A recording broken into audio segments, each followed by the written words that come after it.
lawan tonggok. Kowe kok ora lungguh ngisor.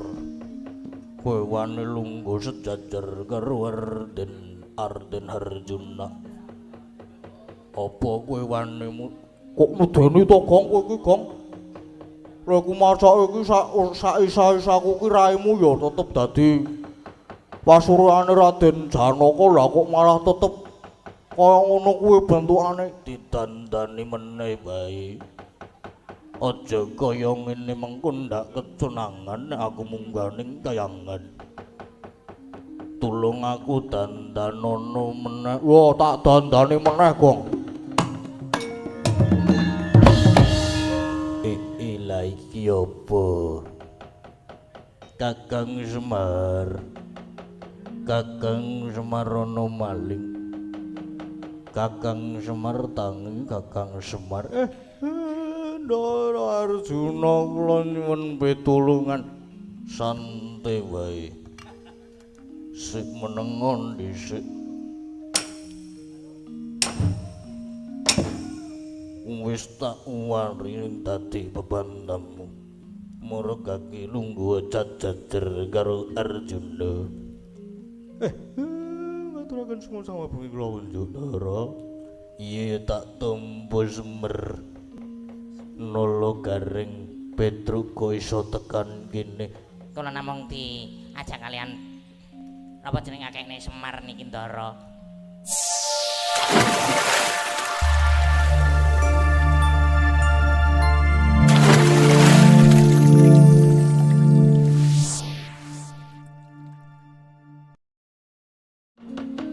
Tan samara pamoring sukma sukma sinukma winaya ing asepi sinimpen teleng ing kalebu bambu kaning parana taren saking lep-leping aluyup pindha pasating sumpena sumusup ing rasa jati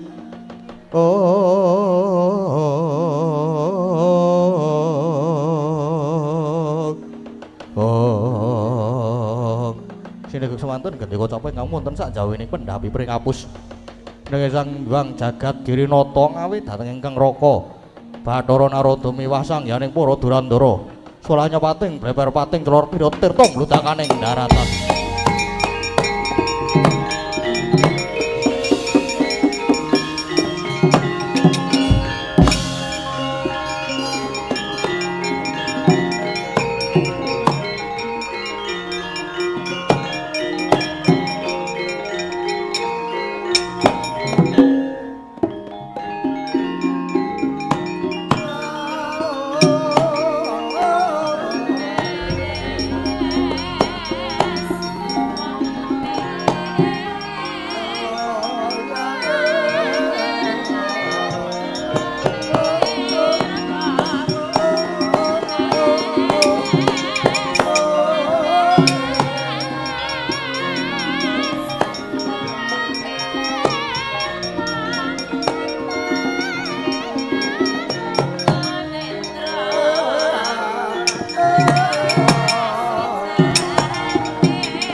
Yang Ginata Srukacaryan marang aturira Sang Resi Kaneka putra Saksana Gyanyidikara.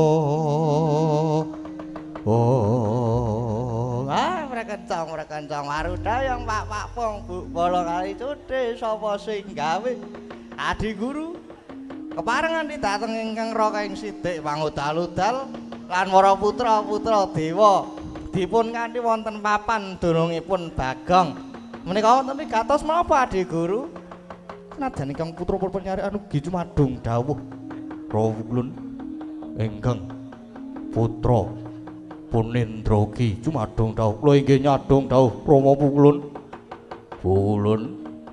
kula inggih nyadong pangandikan Wulun Kakang Narada marmane ulun tedhak utawi Humyang Marcapada marepake ungganing Bagong krana nalika semanten nampi dawuh dipun timbali Kakang Ismaya lumantar pameling dene suraosipun Bagong kalenggan menika gadah gegayuhan badhe mbangun desa nanging wonten syarat lan serananipun Bagong badhe mbangun desa lajeng serananipun menapa Adi Guru Bagong nyuwun supados kula maringaken wujudipun plemper tangga jiwa lan Jambudepa Nirmala monggo menika daharenipun para dewa ing kayangan lha nggih lajeng paring pun Adi Guru maringaken apa mboten dereng Kakang nanging perkawis menika malah saged kula kangge pancatan anggen kula badhe ngendhih dhateng Kakang Semar lho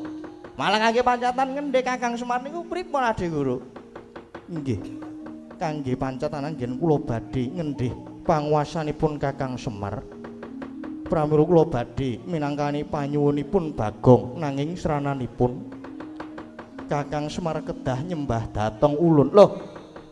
Lah kok sranane Kakang Semar kedah nyembah dhateng Adi Guru krana Semar menika ingkang nuntun dhateng titah supados sami nglewar anggenipun sami nyembah dhateng ulun. Ingkang dipun kersakaken Adi Guru kados pundi? Kok lajeng wonten pangandikan bilih titah tiyang menika sami nglewar ngawur dhateng panembahanipun Kakang Narada. Sesembahanipun jagat raya menika namung dhateng Bathara Guru boten wonten sanesipun. Lho mangke riyen sesembahanipun jagat raya menika inggih dhateng ingkang nyipta jagat raya saisine inggih menika Gusti ingkang Maha Agung ingkang Maha Suci. Lah kok ta inggih namung Bathara Guru panguwasa tunggal donya prapteng akhir mila selagine Semar niku tasih urip nggih niku sing giring menungsa supaya padha bekti nindakaken limang wanci jroning sedina sewengi terus dadi kandhani wong sugih kudu padha andum rejekine marang wong miskin utawi ingkang dipun westani zakat fitrah banjur sing waras wiris malah kon nindakake kudu poso lah mekaten menika yaktine namung giring menungsa pados sami nyembah marang pangeran lah nggih pun leres Kakang Semar niku yen manembah jati menika namung dumateng zat ingkang murwing zat Gusti ingkang Maha Nasa boten saged sesembahan jati menika inggih namung kula namung Bathara Guru ingkang wajib disembah kalebet Kakang Semar ugi kedah nyembah dhateng Bathara Guru lah pancen marahi ruwet nggih wonten mriki menika mila Adi Guru mandanipun lan lekasipun Adi Guru menika mangke tartemtu badhe dawa buntute kirang bejo sembiripun Paduka Adi Guru malah badhe sinuraing jagat krana Paduka malah damel geger eling lho Adi Guru eling Paduka menika ratu-ratuning dewa dados tumindak sapecak ngendika saklimah menika kedah saged kangge tepa palupi para titah lah yen Adi Guru ing mangke nyimpang saking bebener nerangger-angger lajeng kados pundi jagat menika nanging ulun menika gadah panguwasa lah iki saya ora cocok ora sarujuk leres Adi Guru nggadahi panguwasa niku leres nanging panguwasa niku mboten kangge nguasani nanging kangge ngayomi tur malih Adi Guru Kakang Semar menika kadang werda paduka Lah kok sedulur tuwa kok nyembah karo sing kowe enom. Mula ya lumrahane anak-anake Kakang Semar ora trima. Kalebet kula. Perkawis menika kula mboten sarujuk. Dados yen wonten menapa-menapa kula tunggak waro tunggak dadap ora melu-melu ora melu nggarap. Dados Adi Guru mangke nampi welaking nampi wewelak mangsa nggode Adi Guru. Caca muntaplir kinetap netra kocak ngundarandir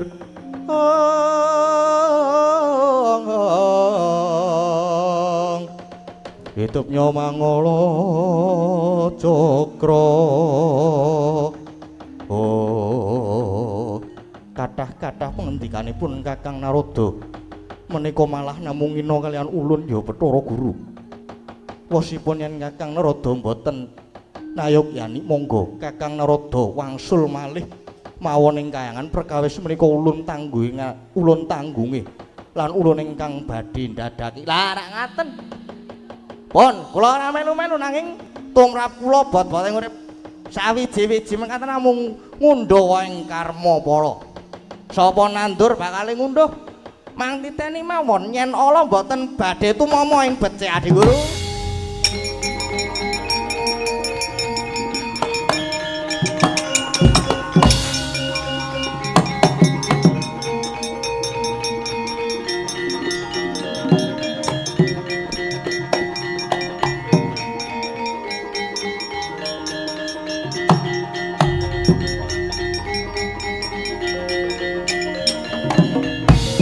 Pukulun menika Pukulun Narada malah lajeng oncat inggih Pukulun Narada sajaipun mesgul penggalih ya wis ben ingkang baku Bagong wis wani murang tata marang ulun kita kabeh wae supaya padha merepeki marang Garing Petruk Bagong babarna sirnakna pisan malah Kakang Semaruga bandanen samangka banjur digawa munggah ning kayangan cemplungke ana ing kawah Candra Dimuka inggih ngesaken dawuh nyuwun pamit nyuwun pangestu kula inggih nyuwun pamit nyuwun pangestu inggih kula nyuwun pamit Pukulun kabeh wae ingkang padha sutiti ati-ati.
Sinungwati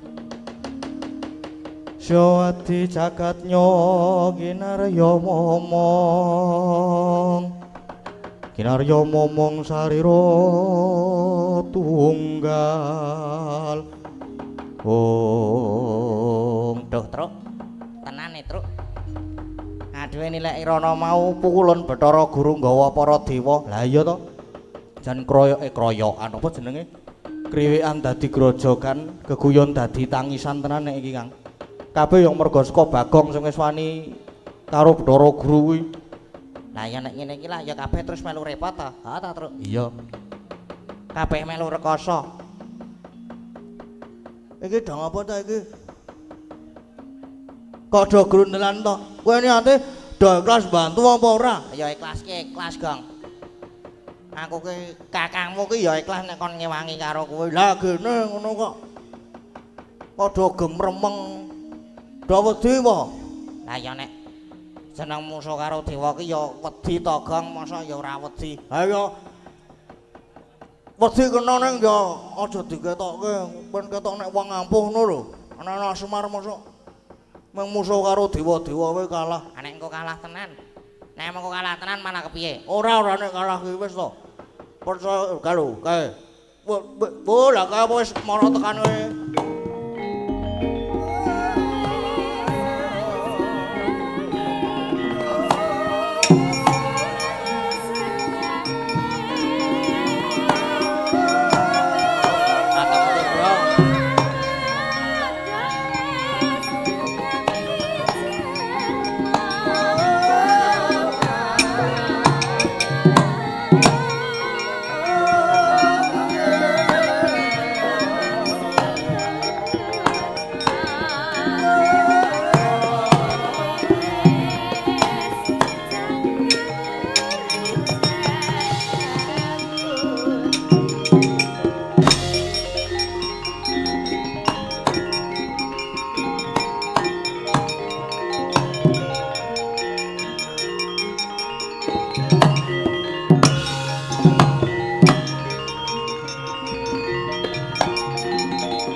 Dewa-dewa wis tekan kene iki. Wis pokoke ditekati wae, tekati ngewangi Bagong. 3 vs 3 imbang iki. Aku tak musuh karo Bathara Indra kae sing dedeke gagahe meh padha karo aku. Aku tak musuh karo Bathara Penyaringan sing padha cilike. Engko lek Bagong kepiye? Aku wis ben musuh sing mrengangah kae, Rama Dipati, srapopo. Kae dewa tukang jabut nyawa. Tak ladenane padake. Iki punakawan ing atase mung titah nanging lha kok padha ninggal tata krama. Nyatane Bagong malah wani nantang Rama Pukulun Bathara Guru. Yo anggepe apa punakawan iki? Oh la dalah. Sajake doani tenan karo dewa. Jabut nyamu wis ben ayo dadi wanene. Nek perlu rasah basa iki ngopo basa barang punakawan. Anggepe apa karo dewa kok tanpa tata krama? Wis ben. Ora perlu dadak ngajeni karo dewa. Anggepe apa? Adikku Bagong duwe kekayaan utama bakal bangun desa. Kok Bathara Guru ora trima bapakku Semar malah kok nyembah karo Bathara Guru. Anggepe apa? Anak-anake sing ora trima. Truk. Wis rasa dadak kesuwen. Rasa nganggo tantang-tantangan gek gelut wae. Wah ya wis ngono ki ditekati wae. Ayo Gong, diperangi digeluti Gong. Oh.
desa gelut.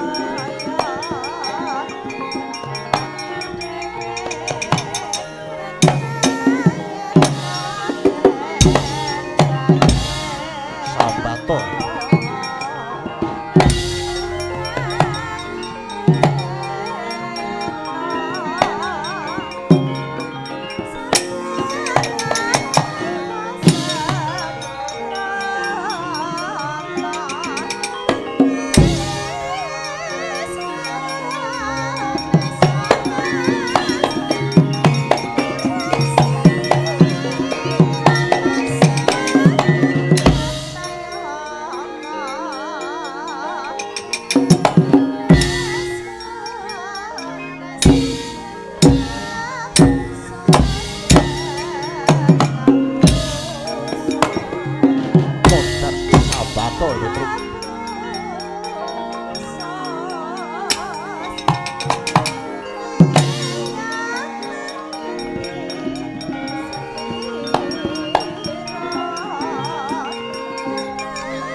Guringa.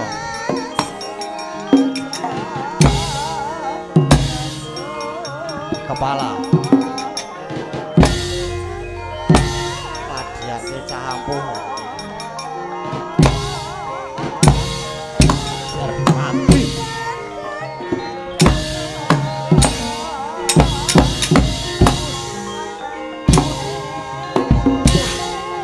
Ya, kudus.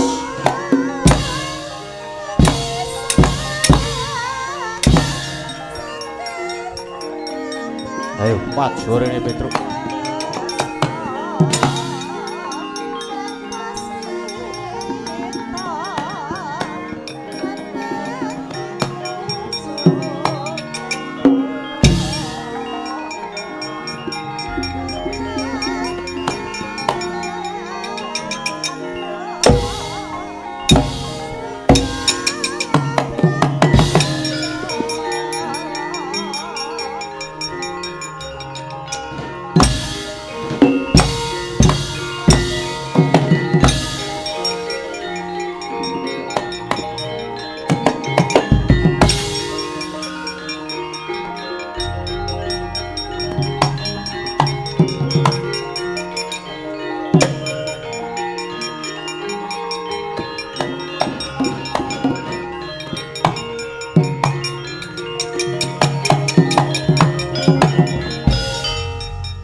Kampu ya Truk ya. Adiwa. Tak antem nggon sirah ki ora ngopo-ngopo nggon dhuwur ki ora masalah. Lah yo aku yo ora ngerti, aku yo ngono, Gong. Wis mempeng lek ku ngampleng bres. Lah kok kaya tanganku ki mandek lecekilan saka sirah. Ha apa? Aku ora memperhatikan iki mau. Kang Gareng kowe Kang Gareng. Aku ya padha kaya ngono kuwi. Tak kungfu barang. Tanganku lek klawe ngono kuwi arep tekan nggon kene iki ana apa jenenge lete sakilan. Waduh, lagi kek le arep mundurke kepiye sik Tak ngeling-eling. Wah, aku kelingan aku. piye, Gong? Kowe aja ngantem nggon kene. Aja ngantem bagian dhuwur. Ngantem ki saka weteng medun. Saka weteng medun. Heeh. Jajalan to kono temen. Oh ya tak majune meneh.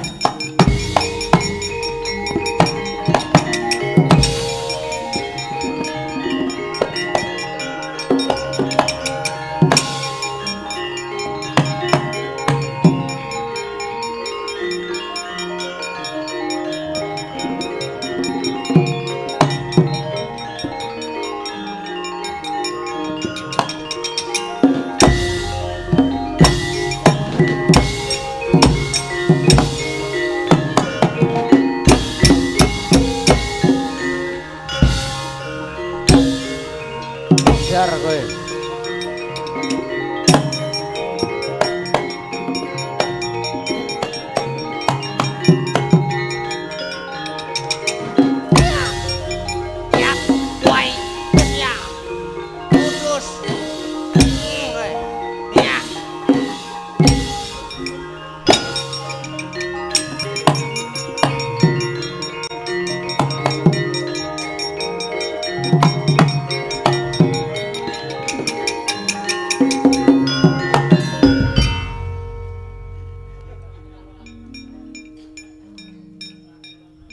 Gong. Gong. Gong. Kang. Gong. Kejabut nyawamu boleh. Gong. Gong.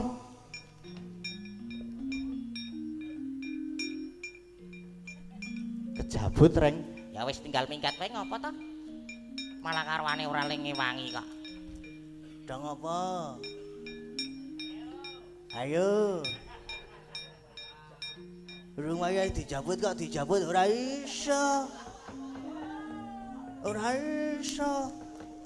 Ora mungkin wong ampuh aku ki padake. Ki mau kowe tok mati kowe do. Seneng to kowe to? Ayo, to. Ayo, ngaku wae. To. Ora Gong, ayo. Mung kurang kowe lho Gong sing durung menang ki aku wis ngundurke Bathara Indra, gak Kang Gareng wis ngundurke Bathara Penyarian. Oh, kurang aku to iki. Kurang kowe tak jabuti nyawane. Wis ditonton wae Kang. Heeh, ditonton wae. Padhake kae iki. Cah gleleng ngono ki.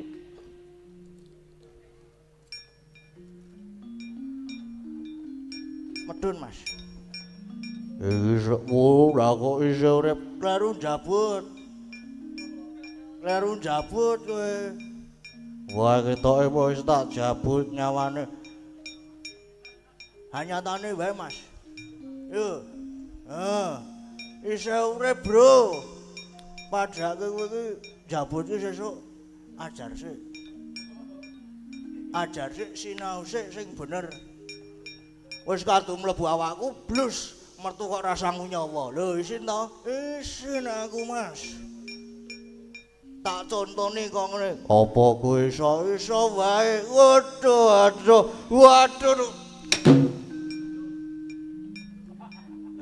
Beres. piye Gong? Beres. Tok ngapake Jabut jenggote. Jenggot tok diklabang. Ayo gampang balen arek to. Oh iya. Neng kuwi ngono ki mung semaput lho. Heeh apa? Nek rada rene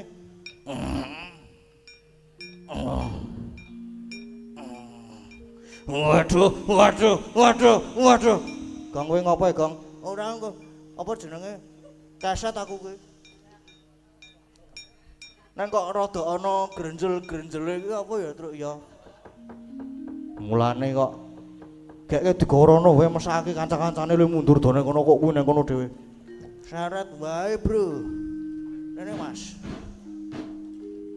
Oh Bagonge kecem tenan nek Bagonge. Anarkis ya Bagonge. Ayo Rono. Waduh aku wis ora iso ngopo. Wis ayo to. Aku ora ngayal to, kandhani kok. Oke. Aneh.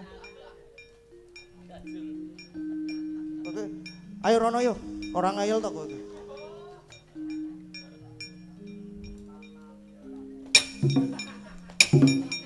Truk, kowe iki ngapae, Truk? Yo rekane iki niroke Bagong aku ki. Waduh aku lara kabeh awakku. Ayo Rono. Iki sarana apa ora jabut jenggotmu meneh kowe. Wah iya tak mundur. Padhake kene iki cah ampuh, Bro. Sembara ayo ndi dewa ndi meneh sing arep maju perang musuh Bagong.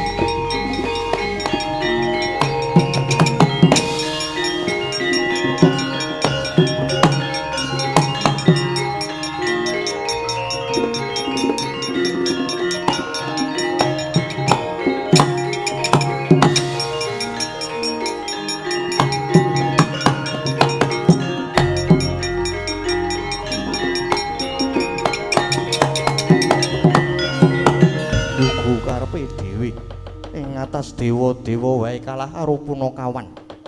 Punakawan gawe wirange para dewa Cis Trisula Tampanana.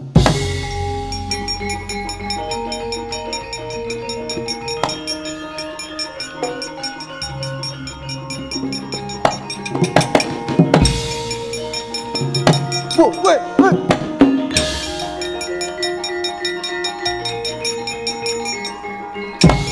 Rono wae.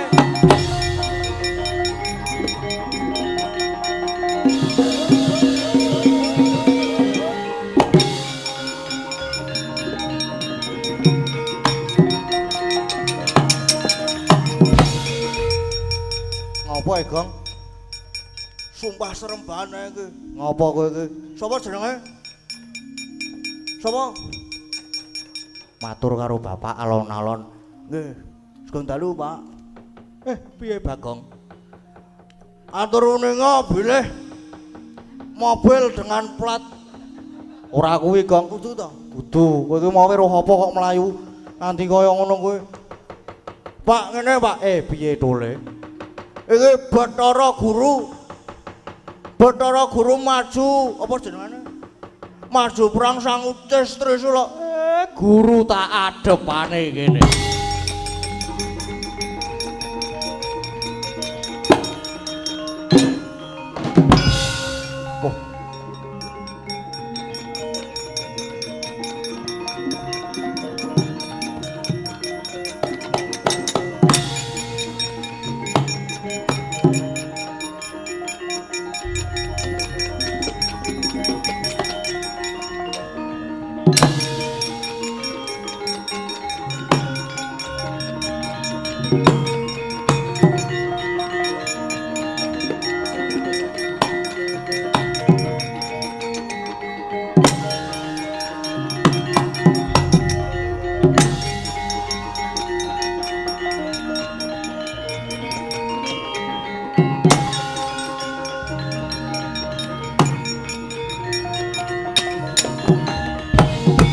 Kakang Semar. Ngono sewu yen saiki basaku tak jabel. Lan pancen kabeh wis tak dadaki. Iki aku wis ngasta pusaka Cis Trisula. Iya Guru ya. Kowe saiki ngadepi marang aku nggawa Cis Trisula. Pancene mono aku ora wedi ngadepi. Mbok ya tok tamake malah bakal tak ungalke dadaku. Ning mbok ya dipikir nek kowe arep mateni Semar kok ning Marcapada ya nek Semar tok tamani Cis Trisula kitu mengkaning pati nek ora apa ora malah barang wirang kowe apa ora kucem asmamu Bathara Guru mra wis ayo aku arep tok kapake arep tok jur luluh aku anane mung manut Neng mbok ya aja ning Marcapada. Sing mbok karepe kepiye, Kakang? Wis to, pusakamu ki sarungana dhisik. Tak jak rembugan apik-apik ngene ya, Guru. Kaya kandhaku ngarep mau suruh dinulu, saru dinulu nek aku karo kowe iki sedulur, kok padha regejekan. Lah nek kowe arep mateni Semar ning lehmu mateni ning Marcapada ki ya saru. Saru nek didelok para titah Marcapada kene. Mula wis to, aku arep tok kapake, arep tok jurulu aku anane manut ning aja ning Marcapada kene. Ayo, rasa mbok bondo saiki aku gawane ning kayangan. Aku arep tok kapake manut neng watone gegayuhane Bagong nggone bakal bangun desa bisa kasembadan. Waton kowe mengko gelem menehi Bagong ya kuwi wujude pelem pertangga jiwa lan jambu dipanirmala Semar arep mokjak kepiye arep tok kapake anane mung manut. Kagyatrisang kapirangu Rangkul kinempit kempit dosang retaning bawana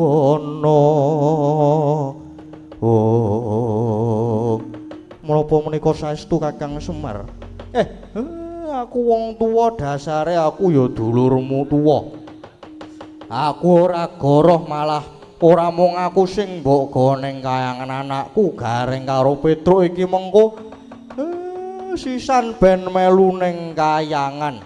Lho, Truk. awake dhewe arep dijak ning kayangan karo bapak. Lah terus kingkuk Bagong kepiye? Bagong ben ditinggal ning kene. Mergo Bagong lagi duwe gegayon arep bangun desa. Oh, lah mangke terus gara-garane pripun, Pak? Gara-gara ki lek sing penting tetembangan to. Mau gareng karo Petruk wae nunut ning kayangan. Nunut ki ora masalah. Wo, Gong. Piye, Gong? Kowe ditinggal dhewe iki kepiye? Ya nek pancen do tegelnan ya kono tak ayane dhewe. Guru wis ayo ora usah dadak kesuwen. Kanthi anakku munggah ning kayangan karo anakku gareng karo Petruk monggo Kakang Semar.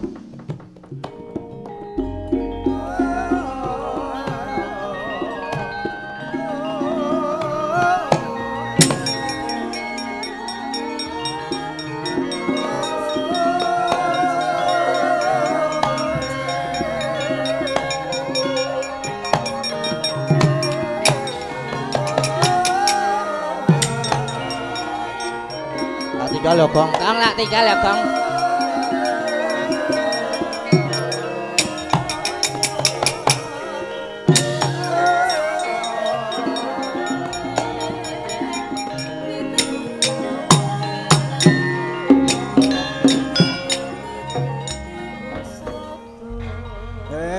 Tinggal meneh.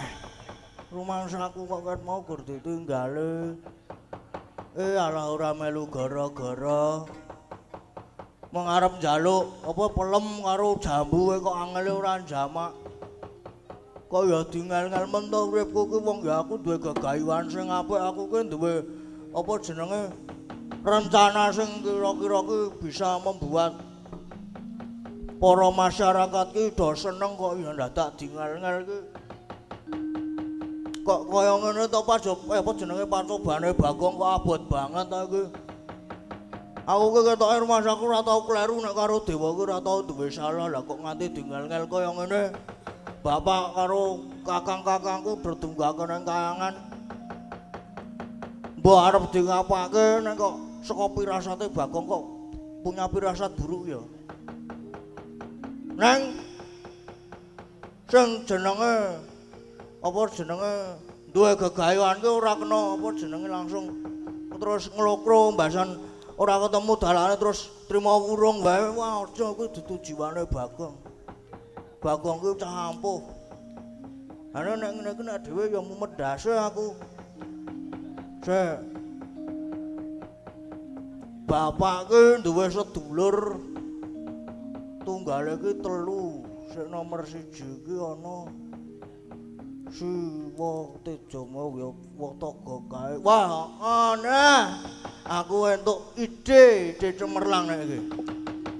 Iki umpama aku sowan ana nggone Siwa Taga iki nek njaluk bantuan ngono kuwi karo ngejokke proposal ki kira-kira ditampa apa ora karo Siwa Taga kuwi.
Andra ingkang puspita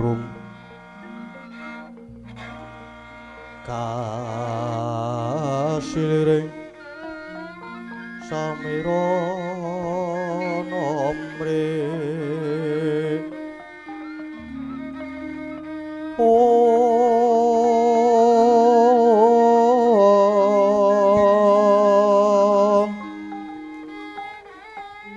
Sekar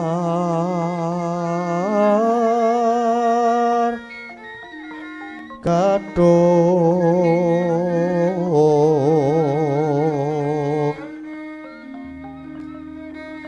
ko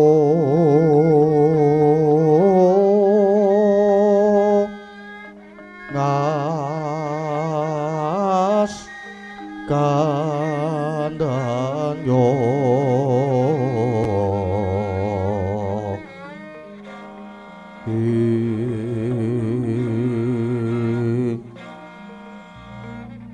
maweh raras retnaning griya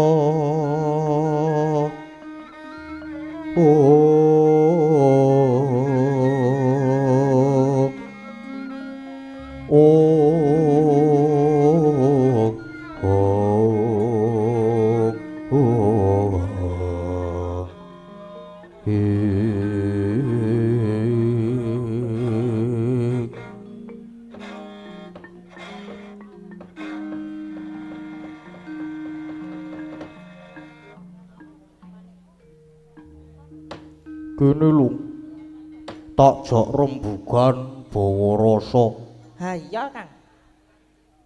Kok ketoke iki Kang Togok kaya cawus guayamu kok sajak nyolowadi iki ana apa to Kang? Ngene ya lho. Aku ki critane lek aku ki ngimpi to lho. Nek ngimpiku ki ngimpi elek. Lah ngimpi apa? Gek terus teles ora lehmu ngimpi kuwi. Wong ngimpi elek kok dipadhake mimpi basah wae kuwi. Kok terus tekone teles apa ora ku wah. Kowe kepiye tolong? Ya mbak menawa. Ya mung gumun wae. Kok aku ki ngimpekke karo Semar ya lung. Kowe lah ya lumrah. Wong Semar ki ya isih sedulurmu to. Lah isih adimu to. Lah ngimpi kepiye to, Gok? Aku ku ngimpekke Semar jroning pangimpen. Semar anak-anake iki lagi padha dharma wisata.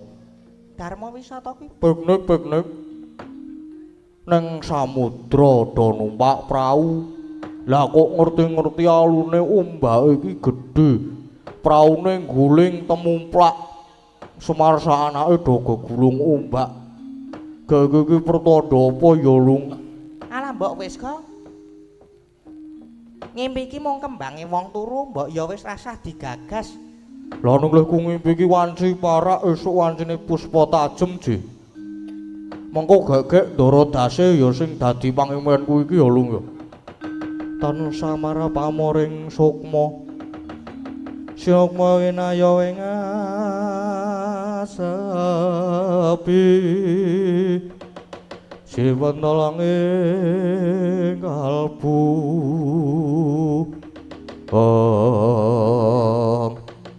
Ora ya kepiye wae Semar ki sedulurmu nom. Nek pancen rasamu ki ora kepenak, apa saiki dikaroke wae ning Karang Kadempel? Apa ya kudu ngono kuwi ya, Lung ya? Lah iya no. Dikaroke ning Karang Kadempel. Apa kudu ning Karang Kadempel? Kula nuwun. Kula nuwun. Sapa Lung kae Lung tilake lho. Sinten nggih? Kula nuwun. Lho kok kowe to? Ora guyon Lung, guyon tilakana lho. Sinten nggih? Kula. Kula sinten? Kula nuwun. Kula nuwun. Assalamualaikum. Sinten? Kula. Kula sinten? Kula nuwun. Konon mlebu Lung bane marai emosi. Mang mlebet mriki Mas sinten niku mang mlebet mriki mboten napa-napa.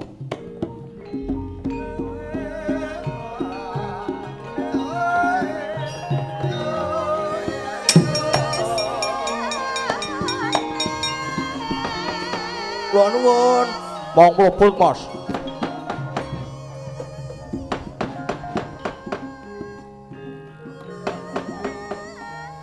Iki dikunci. Ah wis luweh lah.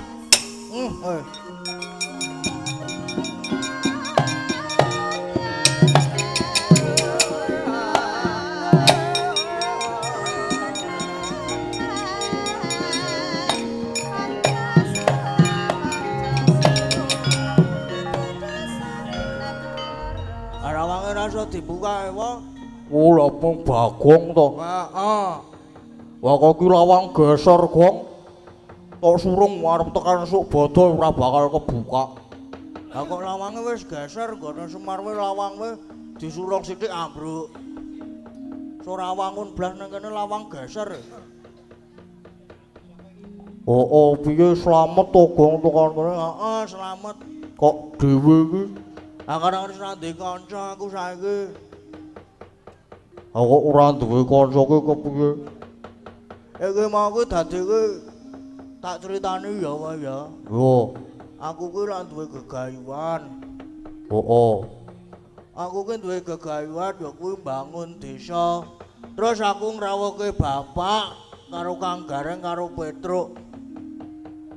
Terus lakone ewang-ewang mergane sing dadi apa jenenge syarate gegayuhanku kuwi ben iso apa jenenge lancar ben iso sukses ki kudu nganggo pelem pertangga jiwa karo jambu mangli. Anu sapa?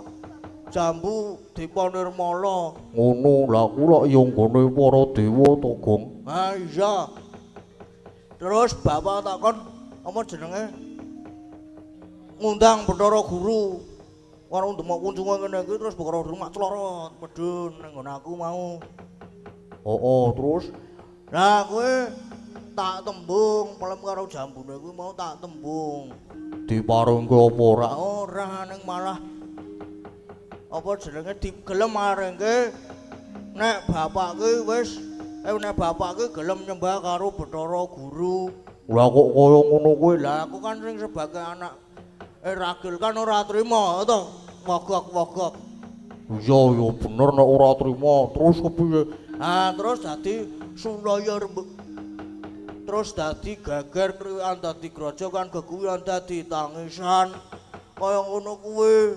Lah terus saiki Semar karo kakang-kakangmu Gareng Petruk kuwi do nendi?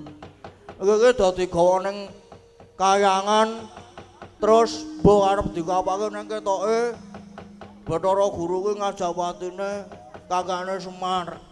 Dek arep ketoke mung arep dicemplungke nang kawah Candra Dimuka. Lah kok kaya ngono kuwi? Lah terus saiki karepku kuwi ya karepku kuwi nulungi lah sae-saesane ning aku ya wis ora wong aku kuwi ya mung derajate Bagong ora duwe kekuatan apa-apa. Mulane terus aku sowan mrene iki arep njaluk pitulungan karo Watagok. Ngono, Gong. Anu nggih anu iya. Aku ki wis melas kaya ngene iki mau teka kono tekan kene ngepit. Lek ku nyolong gone bakules degan. Kuwi dadak doyak-oyak sik. Apa ora ngenes tenan to aku kuwi wae. Oh ya tak tulungi nang aku ora iso nek kon nulungi kowe melu munggah ning kayangan ora iso. Lah sebabe Wis pokoke ora iso, ora usah perlu didrane aku tak ewangi ning saisoku. lah saiki arep ngewangi model kepiye aku seneng lho aku nek ngene iki wah aku dadi bahagia aku. Kepiye arep diwangi cara kepiye? Cara kepiye wis aku mung manut. Wis saiki melu aku ning mburi, mengko tak dandani. Mengko kowe ngilu wong kok lak kowe pangling karo awakmu dhewe, Gong. Oh ya aku mung manut.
kawan togok kowe kok ora lungguh ngisor kowe wani lungguh sejajar karo Arden Harjuna apa kowe wani kok medeni to Gong kowe iki Gong lha ku masak iki sak isa-isaku ki raimu ya tetep dadi pasuruane Raden Janaka lah kok malah tetep kaya ngono kuwi bentukane ditandani meneh bae aja kaya ngene mengko ndak kecunangan aku mungganing kayangan tulung aku dandanono meneh wah tak dandani meneh Gong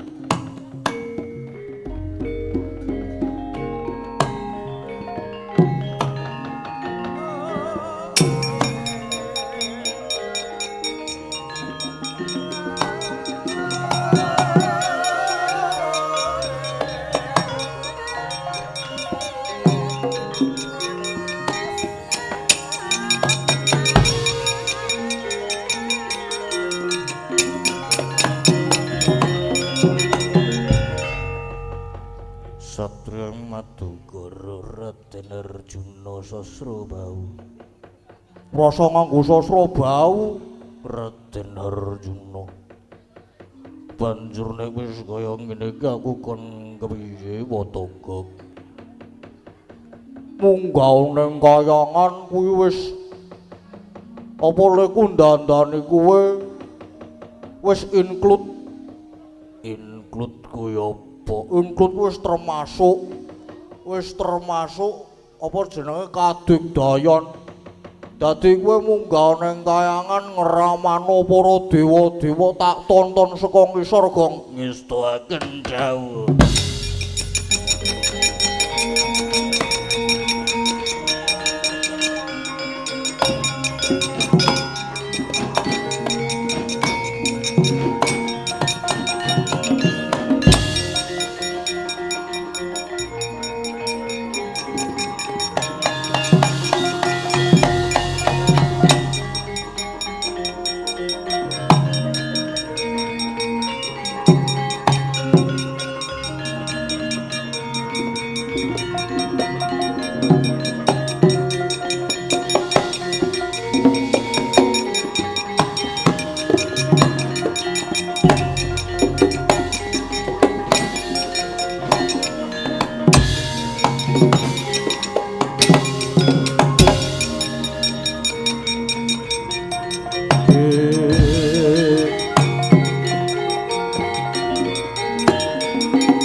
Semare koden prayitna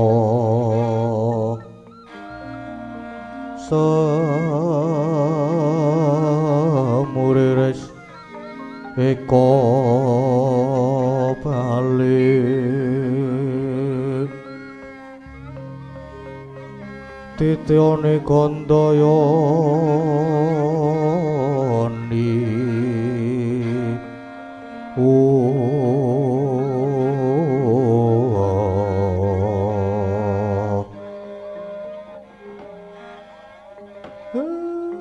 blagagak ugag sadulita mel-mel guru wis aku iki karo anakku Garing Petruk wis mbok gawa ning kayangan terus saiki karepmu arep kepiye nek perlu aku saiki tak lingguh ngisor lan malah nek perlu aku saiki tak basa karo guru waton kowe gelem minangkani panyuwune Bagong gelem maringke pelemper tangga jiwa lan jambu dipa nirmala piye guru boten kakang sampun ngantos kadoati kejeron penampi krana sasampunipun Kakang Semar lenggah wonten ing kayangan kula malah lajeng rumaos getun geduwung dhateng sedaya lekas kula getun kepiye guru inggih rumaos getun dhateng anggen kula sampun daksya dhateng Kakang Semar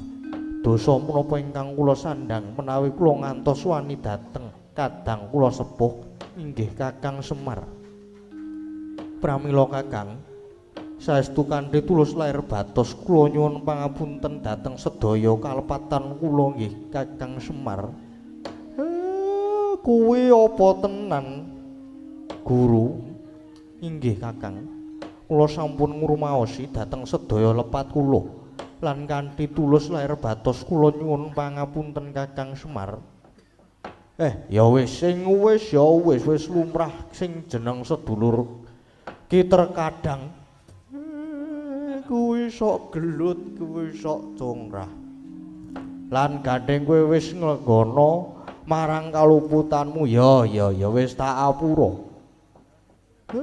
wis tak apura ora dadi ngopo guru matur nuwun Kakang Garing lan kita Petruk ulun wis luput ulun mundhut pangapura ya nala Garing lan Petruk inggih sampun boten dados menapa pukulan kula nggih nyuwun pangapunten dening ngantos pasurayan kaliyan para dewa nggih pukulun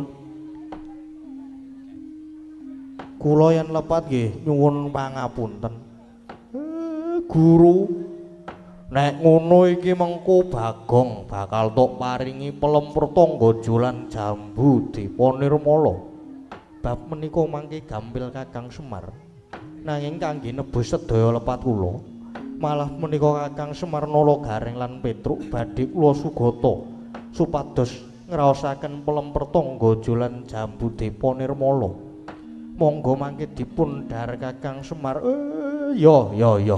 ya tak trima guru nala Garing lan Petruk iki mongko malah arep disuguh pelemper tangga jiwa lan jambu dipa nirmala kowe ya dikeparengake melu ngrasake waduh truk awake dhewe ya melu disuguh pelem karo jambu wah ya ndah enake kaya ngapa ya reng ya disuguh darane para dewa iki sorote pandam sumula amadangi pasareyan ngenangi wadana ramu-ramu kalingan hangrangan sang tiaman nangkung sumungkem guling sang agung lerepa baboe maneman piraten dik branto kula kathah ronte Bathara Indra mara gagi jupuken pelemper tangga jiwa lan jambu dipa nirmala ingkang nalika mau wis ulun cawisake jupuken enggal aturna Kakang Semar murih enggal didahar. Inggih ngestakaken dawuh Rama Pukulun inggih. Alon-alon lho Guru, inggih Kakang Semar.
Lemper tangga jalan jambu dipunirmala sampun cumawis.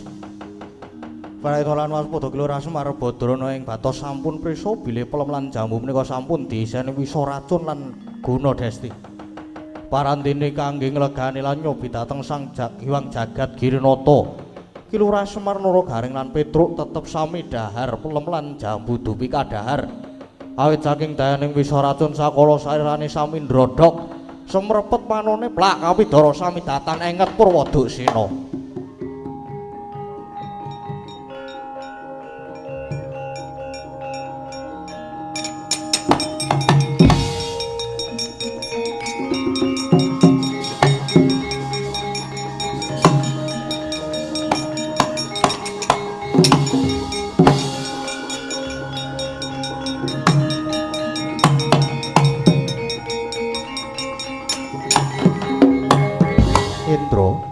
Palemper tangga jalan jambu dipunirmala ingkang didahar Kakang Semar iku sejatine wis ulun isine wisa racun.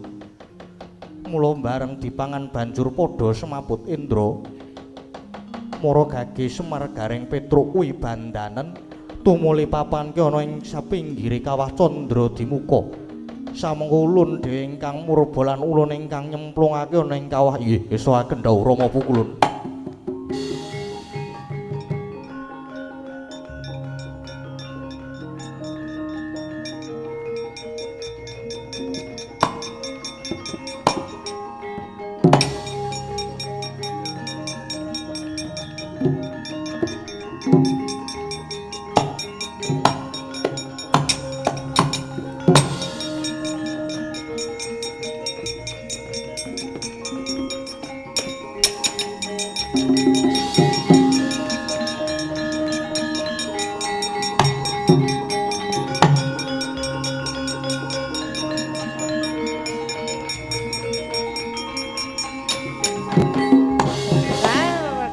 Kencang Waruda yang Pak Papong Bu Bolong Adi Guru. Ya mana saya ora karu-karuan. Kula niki wau jane ningali saking katembian lan nguping dhateng rembakipun Adi Guru. Panjenipun kula bombong lan mongko dene Adi Guru niki wau sampun nglenggana dhateng kalepatanipun lan sampun nyuwun pangapunten kalian Kakang Semar. Nanging boten kinten jebul Adi Guru namung api-api etok-etok apik kalih Kakang Semar. Katitik niki kanthi pawadan Kakang Semar dipun sugata disuga mawi pelemper tangga jalan jambu dipunirmala. Ning jebul bareng didhahar Kakang Semar Garing Petruk sami semaput walah brekencong. Lah kok malah saya ndadranesnaning tumindhae Adi Guru. Sampun Kakang.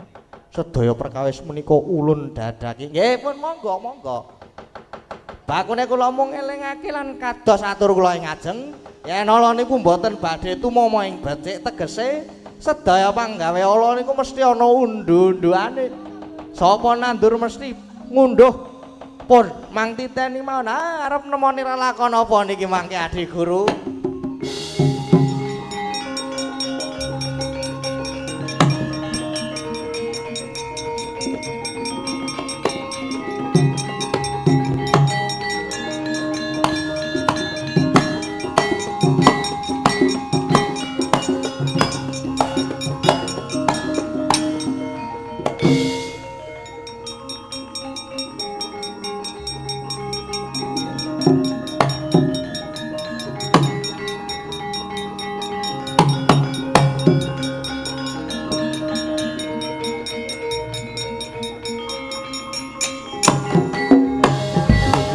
Ulun Arjuna inggih pukulun munggah ana kayangan inggih badhe mbelane Punakawan Bagong kok jeneng kita ora basa marang ulun ora perlu basa-basa nggo ngopo basa daerah po ora perlu sing baku aku munggah ana ing kayangan iki mung arep bebela karo Punakawan Semar Gareng Petru Bagong supaya njaluk apa jenengane pelem pertangga jiwa karo jambu tipe nirmala karo jambu alas kulit ijo nulungkun dhisik mengkon dhisik Arjuna ora sakakean mengkon dhisik gelem menehke jambu alas karo pelem madu apa ora nek pancen ora gelem apa kowe wani marang lereteking jagat anu lananging jagat Raden Arjuna Sasrabawa ora wani sebab apa yen pancen wani kage patenono Raden Arjuna patenono bulun patenono pancen wani ayu gulat boxing ya wani apa arep tembak-tembakan aku ya wani boxing apa arep smackdownan wani aku ayo Bathara Guru aja mung meneng wae guntur geni guntur angin tampan ono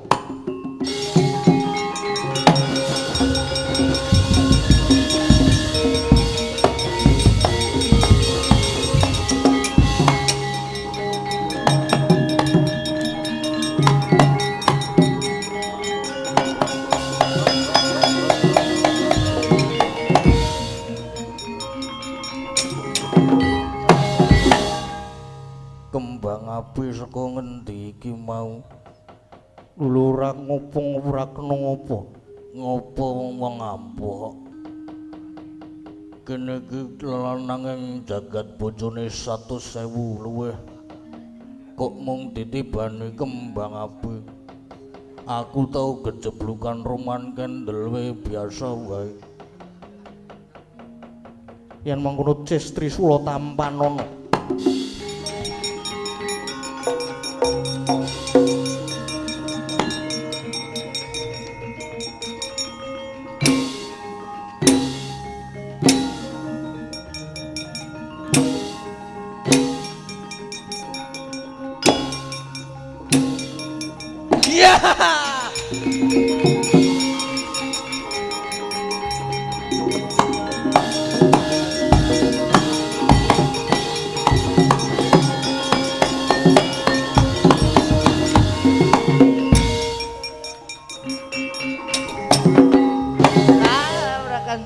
kencang marudaya Pak Pung.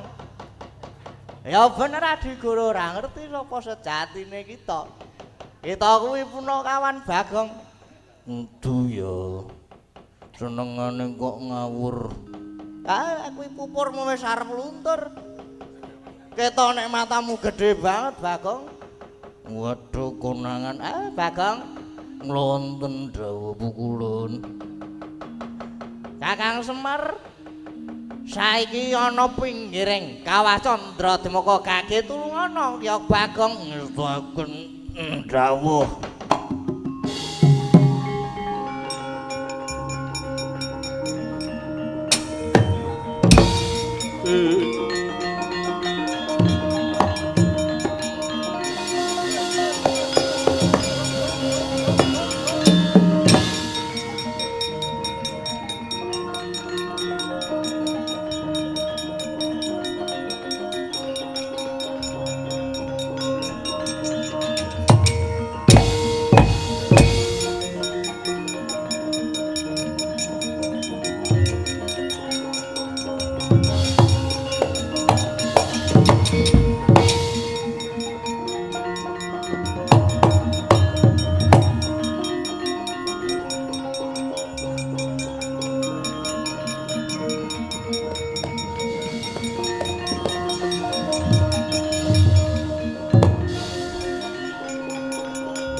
Iki apa?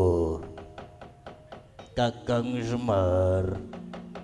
Kakang Semar ana maling. Kakang Semar tangi Kakang Semar. Ndara Arjuna kula nyuwun pitulungan. Santai wae. Sik menengon dhisik.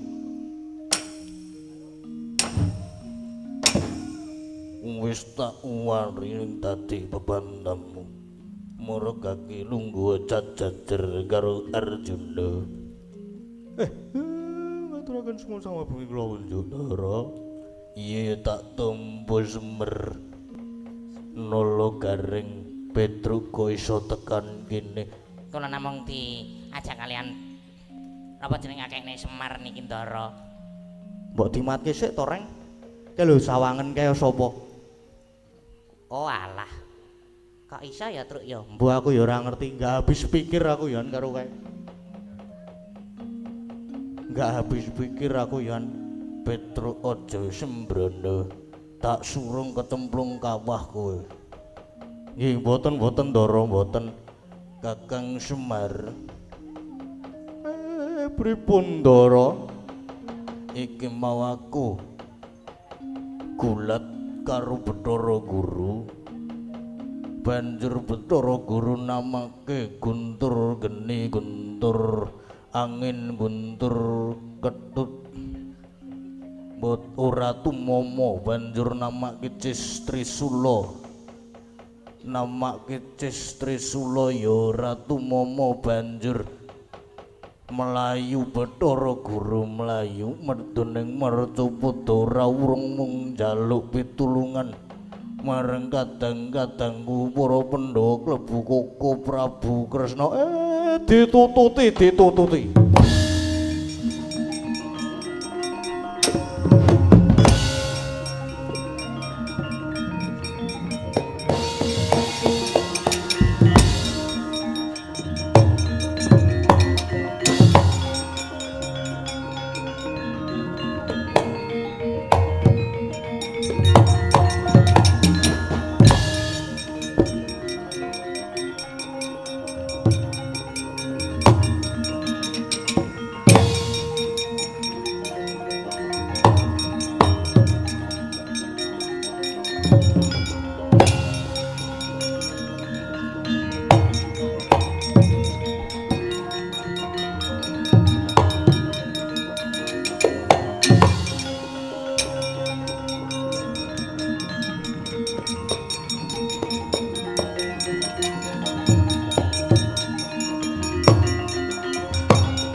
gonjang anjing lae klap-klapaton derjenjang resang mawe gandrung Dimas Werkudara lan Dimas Arjuna mulane sawetara suwe Kakang Semar lan Punaka Anurasiba caos kabar sing tak tampa jebul kalenggan iki Bagong duwe gegayuhan ya kuwi bakal mbangun desa wah yen kuwi pancen sing dadi pawadane wis ora dadi ngopo malah nek perlu ayuh dibantu sawutuhe ngeling ana wis ora iso diitung kabeh lelabuhane Semar lan Punakawan tumrap para Pandhawa inggih Prabu kula inggih badhe mbantu dhateng sedaya kabetanipun Bagong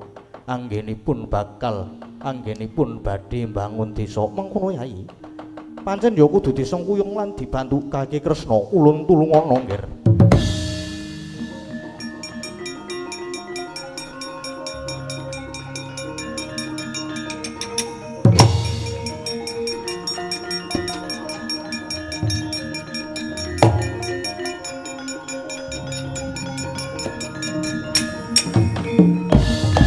Ulun rawuh paduka ngaturaken sumangga ing pabekti Yaya Kresna wis ulun tampa wah guru kakekku basaku lan sembahku katur Werkudara wis ulun tampa kula inggih ngaturaken sembah pangabekti pukulun Arjuna jebul kita banget nggone ngina marang panjenengan ulun menapa sebabipun mekaten dene paduka pukulun duka Arjuna nalika mau jeneng kita sowan ana ing kayangan malah wani malang kadhak nantang marang panjenengan ulun kita uga wis nyepelekke marang ulun nalika mau kita ulun tamani guntur geni guntur angin lan pusaka Cistrisula nanging kita mboya apa-apa banjur ulun trima mlayu mudhun marca padha tinemune jebul kita malah wis ndisiki laku kita banget ngina lan memirang marang ulun Kresna Arjuna kudu diadili wah aku sing adili tak ajari Clamprong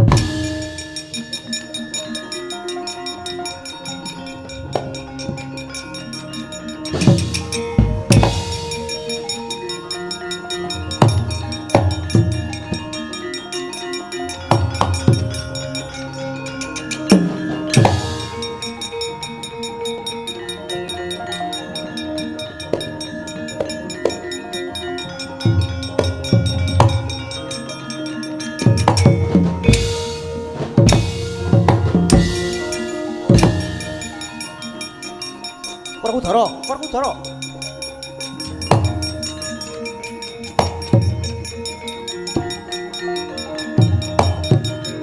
Werkudara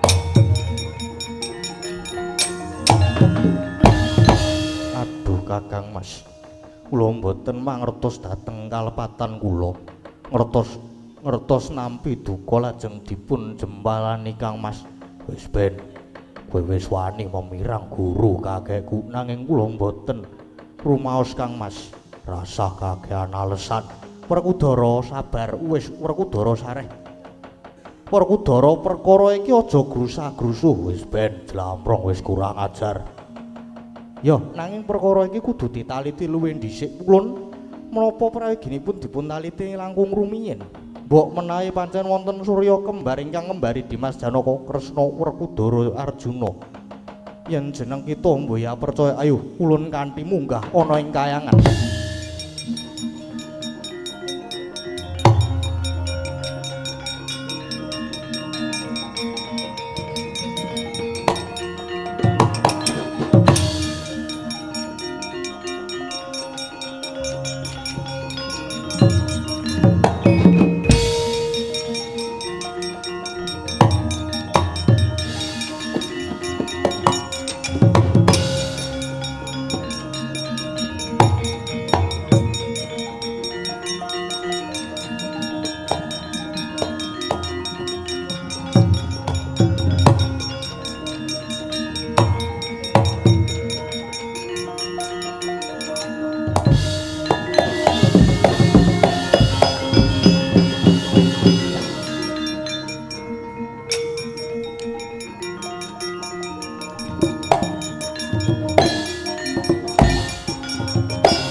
iki jam pira to iki?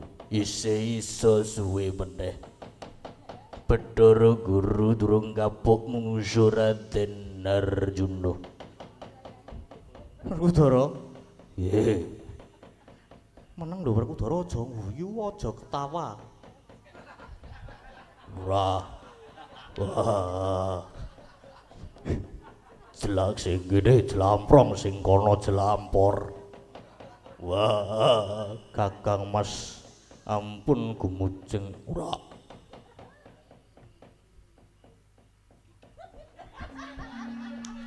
Werkudara. Piye? Aku ora kuat Werkudara, tak madhep ngono ya Werkudara. Ora kuat tenan aku Werkudara iki ndak guyu terus aku Werkudara. Wah, ayo.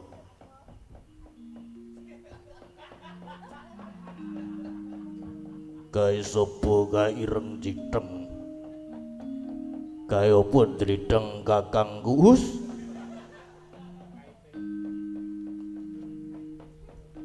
Sapa iki kae mburine sapa? Ditepungake wae aku nata Ndwarawati Prabu Kresna.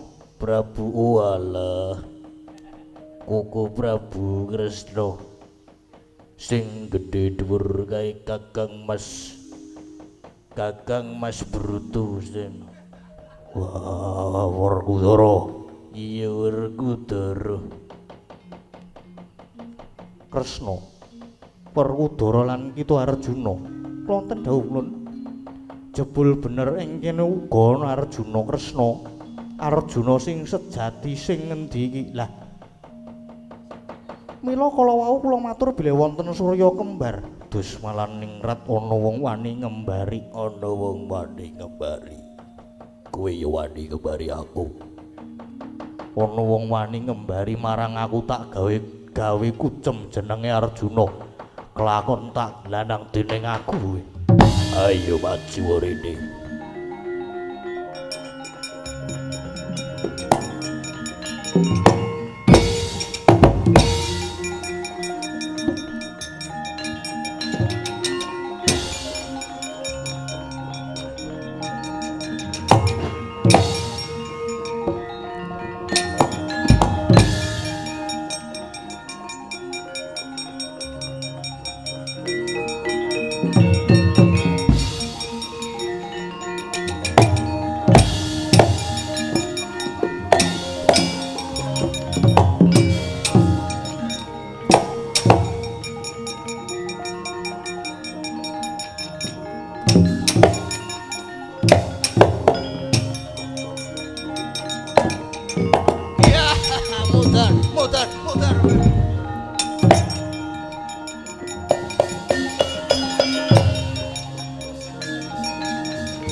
Surubrata Jayabrata bagian padha-padha. Iki ana cah cilik iki sapa iki? Iki sapa iki? Wis kula niku Sang Hyang Menang. Oh, iki nyuwun pangapunten Pukulun. Kok kula dereng salin Pukulun? Kuwi dudu. Kuwi agemanmu dhewe. Bagong nggih, mengke kula salin ning mangke riyin. Pukulun, boten nginten jebul paduka Pukulun ingkang ngayomi dhateng Punarjuna ingkang sejatosipun menika Bagong. Iya Guru. Pancen ulun ingkang ngemongi jagati Arjuna ingkang sejatine iki Bagong. Mula iki mau Arjuna kedadean saka Bagong pancen ampuh merga ulun ingkang ngemongi. Satemah jagat kita Bathara Guru dadi peteng merga kita guru pancen luput. Aduh, Eyang Pukulun. Kula ingkang lepat nyuwun pangapunten, Guru. Bagong Darbe gegayuhan bakal mbangun desa iku gegayuhan ingkang utama. Nanging malah mbok nggo pancatan nggon kita ngendhih marang panguwasaning Semar, Guru. Coba saiki gagasen nggon ora leren ngreka daya kepengin mateni marang Ismaya. Kuwi nganggo tetimbangan sing kepiye? Eyang Pukulun. Krana rumaos sakit rosing manah kula, selaginipun Semar tetep gesang kula mboten badhe tentrem. Guru, yen kita rumangsa keganggu batinmu kuwi, apa Semar ya tau ganggu marang kita, Guru? Inggih. Kakang Semar karana Kakang Semar anggenipun ngiring para umat tumuju dhateng ingkang gelar jagat njalari para manungsa sami nglewar anggenipun nyembah dhateng Bathara Guru. Inggih kula menika Eyang. Oh, jeneng kita ki ngaku sing maha kawasa. Ya ngono apa piye? Pangangkah kula inggih panjenipun mekaten Pukulun. Mencek saka wawaton ya ki kaya ngono kuwi. Kadowane kurang duga, tandang kurang tanduk, candak kurang cunduk. Ki ya kaya kowe kuwi, Guru. Sedheng ulun pribadi wae yen tanita ingkang dewak-dewake marang ulun, tartemtu bakal ulun candhet merga sifati mung kapinujon. Apa tok kira Sang Hyang menang ramamu Sang Hyang Tunggal lan kowe Sang Hyang Guru besok ora ana pengadilan saka Gusti Kang Maha Suci. Guru, yaktine jagat ora ana panguwasa tunggal kejaba mung panguwasaning zat kang murwa ing zat. Ya Gusti Kang Maha Agung, Gusti Kang Maha Kawasa. Bathara Guru, wonten dawuh lekas kita kuluput gedhe. Mula dimen duwe rasa tepa selira, dimen duwe reksa rineksa. Mulat sarira angrasani ing diri rasa rumangsa rumangsani lir jalma ngilu kaca. Apa prayogane saiki lakone diwalik dimen kita bisa ngrasake kaya ngapa rekasane dadi Semar pinangka dadi pamung. Guru saiki dadi Semar lan Semar saiki supaya dadi ratu-ratu ning dewa lungguh mapan ing kayangan. Aduh, boten Pukulun.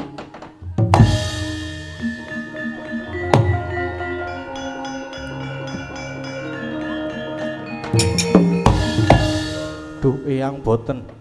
Eyang Pukulun, kula sampun ngrumaosi lepat. Kowe tak syukur wis rasain lho. Kowe wis bola-bali apa jenenge? Oh, bola-bali lali aku gantian. Bola-bali dielingke karo Pukulun Bathara Narada ya padha wae. Senengane kok kaya mangkono kuwi. Sesuk meneh aja dibaleni ya, sesuk meneh aja dibaleni. Sesuk meneh rasa dibaleni. Iki bapakmu nendi, Bagong? Pak. Rene, Pak. Kowe kok dadi kaya ngono kuwi? Rene yo. Kula wonten dawuh Kakang Semar. Kula nyuwun pangapunten Kakang Semar. Ya wis ora dadi ngopo, ning aja dibaleni meneh. Terus iki kepiye aku sida entuk pelem karo jambu apa ora? Nek ora oleh tak ngamuk meneh Bagong, kita aja sumelang. Guru, gegayuhan Bagong nggone bakal mbangun desa iku sembadanana. Paringana pelem pertangga jalan jambu Dipa Nirmala. Wis mangsa borong Guru.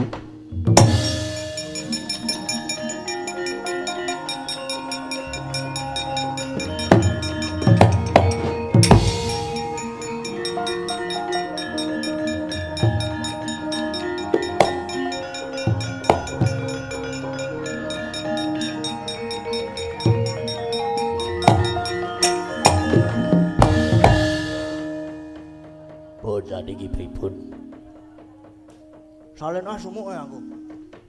Pon saniki pripun? Tak tagih saniki. Le maringi pelem ya sing akeh, minimal 10 kilo. Wis cukup kuwi, mengko jambune 13 kilo. Monggo nek ora meneh tak wadulke pukulun Sanghyang menang. Ya Bagong. Monggo ulun paringi Kakang Semar. Sepisan malih kula nyuwun pangapunten. Monggo Kakang kula aturi wonten kayangan rumiyin Kakang Semar. Ya Guru, ayo Guru.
Dina perang ngono kae Raden Werkudara maju, musuhe sapa?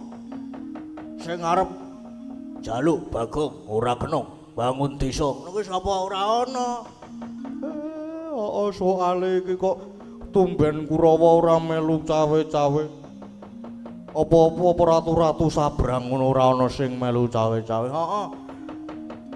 Ketoke apa jenenge? Ora duwe biaya ketoke iki lagian doan. Ora iso jalan-jalan. Dole iki lakon Bagong bangun desa wis paripurna. Muga lakon iki bisa ndayani lan murakapi kanggo warga ing sanden mriki, sanden Argamulya sedayu Bantul mriki. Tansah binerkan Gusti cinaketing kanugrahan. Rahayu, rahayu, rahayu.